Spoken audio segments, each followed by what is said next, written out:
Hello, my name is Brent McCune. I will be the moderator who will be asking the questions to the candidates today.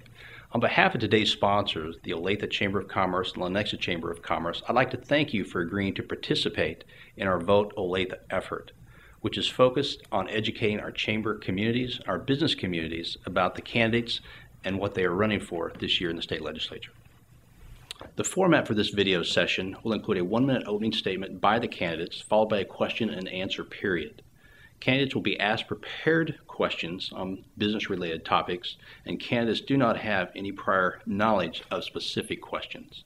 They will also be asked to limit their responses to 2 minutes, and the session will conclude with a 1-minute closing statement. I'd like to introduce now Representative Arlen Siegfried, who is seeking to retain his House seat in District Number 121 in Olathe and parts of Lenexa. Now I'd like to ask our candidate for a 1-minute opening statement. And if you would, tell us a little bit more about yourself and what distinguishes you between you and your opponent. Well, thank you very much. My name is Arlen Siegfried. I've been in the state legislature for 10 years. Most recently, I represented District 15, but in the redistricting, I'm in a brand new district, 121, which is essentially west of K7 in Olathe. I have really loved my time in the legislature. It is a job where you feel like you can really accomplish something for your community. I am presently running against a young man, and I think the biggest difference between me and him is experience. I've been there 10 years. I've been a vice chair, a chair. I have been the pro tem. I'm presently the majority leader of the House. And he's never been in the legislature. And if he would get there, he would be working with a very small minority. So I believe I'm much better positioned to help the people of Olathe than he would be. So let's begin with our question and answer session. I'd first like to start off talking about budget situations in Kansas. For the past several years, the legislature has faced difficult budgeting choices, and for now our economic future remains uncertain.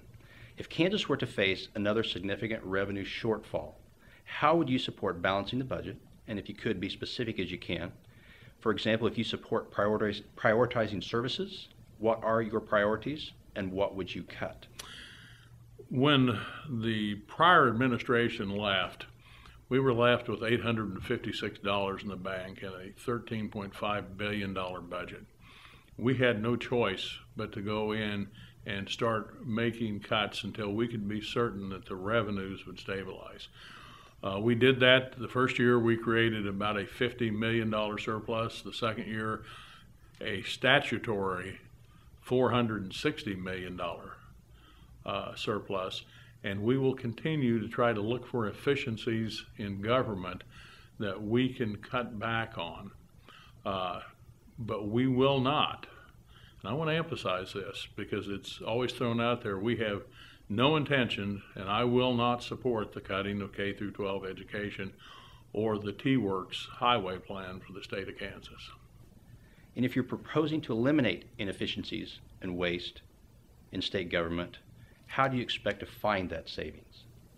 What we've found so far, and I think we have, and I don't want to mention them by name at this point in time because they involve employees, and it probably would not be fair to start throwing those things out. But we have some very large departments where we're finding redundancy, duplication. We will continue to cut back on that duplication. We will continue to look at the mission of some of our programs and see if they're really needed. And there's some programs that have existed for a long time and have never come close to accomplishing their mission, so why are we still doing them? Those are the type of places we'll look. Our second question has to deal with education. And as you know, quality public education has been the cornerstone of Johnson County and their economic prosperity. What are your views on the current state of K-12 education funding in Kansas, and how should the legislature proceed on this issue? I think that Johnson County and certainly my home here in Olathe has demonstrated the ability to have exceptional education, and they're highly professional. I say that, and I have to mention that my wife taught in the Olathe School District for 32 years. I am a strong supporter of K through 12 education, but we're at a point in budgeting where we need transparency and we need measurable outcomes, such as one of my primary goals is to make certain that every fourth grader is reading to learn and not still learning to read. And I think we have to identify things like that. And I think we also need a teacher evaluation program, because I think the worst thing we can do to our students is to have them in a classroom with a teacher that's struggling. And we all have compassion for that teacher. We believe in support programs, but at a certain point in time, we need to make certain that our teachers are accomplishing for our students what they need to accomplish. Would you support a private voucher system in Kansas? In Johnson County, I will just be very honest with you. We probably will see a voucher bill. I'm not certain how far it'll go. It has never been a popular item in Johnson County. I have not supported it up till now, and I do support parents having choice in education, but I am of the opinion that we should create that choice inside the public school districts before we go to voucher programs. Our third question, we'd like to ask you, what are your views on the current state tax policy?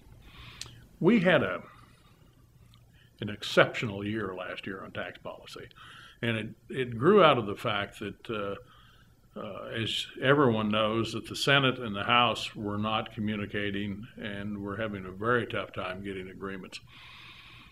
And towards the end of the session, although we had passed SB 1 2 years ago, and it was still lying in the Senate, had never had a vote, and we had passed a second tax bill out this last year out of our committee, and even went to conference committee with the Senate, and the Senate tax chair and the House tax chair agreed on that bill. The Senate still refused to vote on it, which led to a rather climactic showdown in which HB 2117 was passed. And HB 2117 has significant tax cuts in it. One of the first things we'll have to do when we go back in this year is tweak it. We do know there's some items in there that don't work well for your S corporations and your LLCs, and we will start down that path.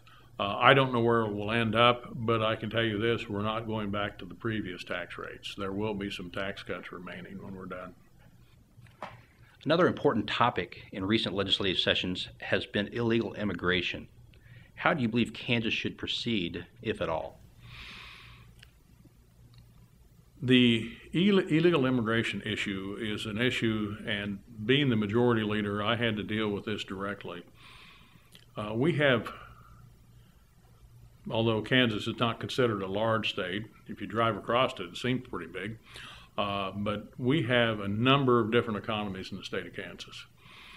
Right here in our own area, we have employees that might fall into that category that are doing a lot of jobs like roofing houses, doing construction and things like that. Out west, where they only have about a 4% unemployment rate, and 4% is considered essentially full employment. They have real trouble finding employees. So we have tried to pass an E-Verify bill for a number of years in the House and have failed each year. I think we will try again but it will probably be at a more experimental level with state employees and state contractors, and leave the private businesses alone, because I think the majority of the body, while believing that the federal government has failed miserably with illegal immigration, do not think that we should punish private businesses because of what the federal government has done. And now our final question. Recently, the U.S. Supreme Court upheld the federal health care reform law that requires states to either implement their own state exchange for selling health insurance or be required to use the federal exchange. Do you support the passage of a state exchange in Kansas? I do not at this time. Brent, this is one of those things that's going to become much more clear on November the 6th, where we have to go. We essentially are in a holding pattern right now. We are waiting to see who's elected president. As you know, the two candidates have diametrically opposed positions on this. If the President Obama is reelected, then we're going to have to make decisions that are going to cost us a lot of money, and we are going to be, our budget situation is going to become strained very rapidly because they're withdrawing a lot of money that they used to support us with, yet forcing us to increase our Medicaid rolls. If his opponent, Mr. Romney, is elected, he has promised that he will grant a block waiver to every state in the union as soon as he gets in there, and not even wait for the federal legislature to rescind that, because they frankly may have a little trouble rescinding that if the Republicans do not have a strong majority in the U.S. Senate, given the rules over there. So we are waiting to see what happens then, and then we will begin to formulate a lot of health care policy at that point in time, because formulating it now would make no sense. That concludes our question and answer session. I'd now like to ask the candidate, if they would, to take 1 minute as a closing statement. Well, I believe that if you look at the past election, the people, especially the people in Johnson County, have become much more engaged in state government, and I think that's a good thing. I think they need to let their voice be known in a big way in Topeka, and not just the special interest groups. I mean the everyday people. The special interest groups tend to take us to extremes. The everyday people in Kansas have wonderful common sense and make great suggestions, and we love to hear from them. And I would just encourage them to get to know who your legislator is after the election, get an email address for them, and send them a common sense, polite email on different subjects, and demand a response from them.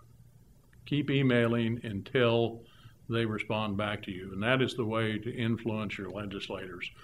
And frankly, we need that right now because we're at a critical juncture in Kansas's history where we have to develop more private businesses to support our tax base.